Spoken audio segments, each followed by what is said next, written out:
Chaque jour, Charles et Carole vous présentent la leçon de l'école du sabbat.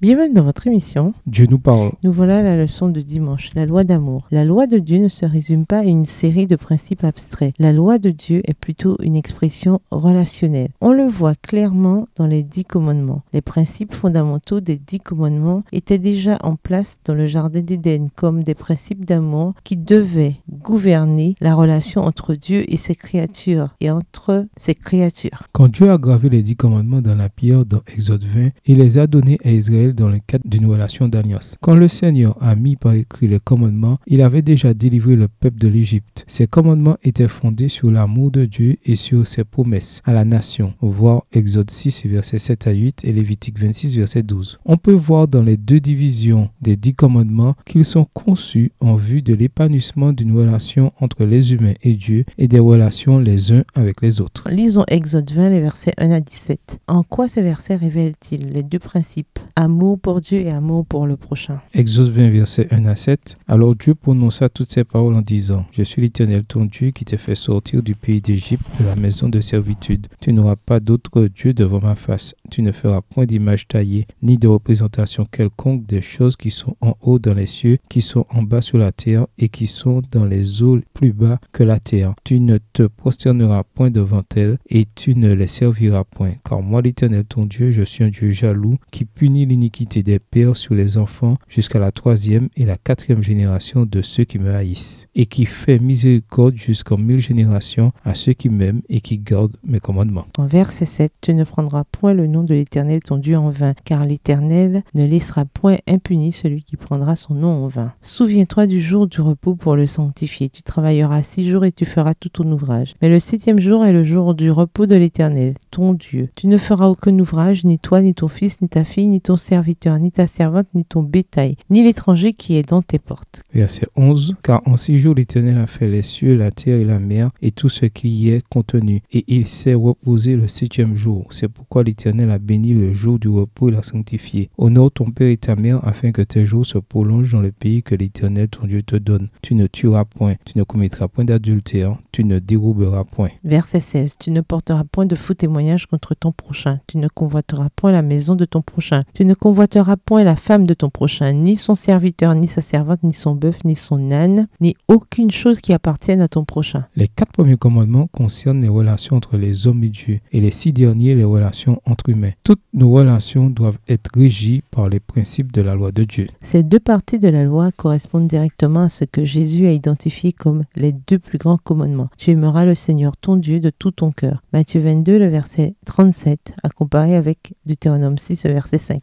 Et tu aimeras ton prochain comme toi-même. Matthieu 22, le verset 39, comparé avec Lévitique 19, le verset 18. Les 4 premiers commandements explicitent les différentes manières dont nous sommes censés aimer Dieu de tout notre être, tandis que les 6 derniers montrent comment nous devons nous aimer les uns les autres comme nous-mêmes. Jésus dit clairement que ces 2 grands commandements d'amour sont entièrement liés à la loi. De ces 2 commandements dépendent toute la loi et les prophètes. Matthieu 22, verset 40. L'intégralité de la loi de Dieu est donc enracinée dans l'amour de Dieu. L'amour de Dieu et sa loi sont indissociables. On entend souvent les gens dire « on n'a pas besoin d'observer la loi, il suffit d'aimer Dieu et d'aimer les autres ». Pourquoi cette idée n'a-t-elle aucun sens ? Comment exprimer l'amour pour Dieu ou l'amour pour les autres si l'on transgresse un seul des 10 commandements? Au revoir. Et à demain si Dieu veut.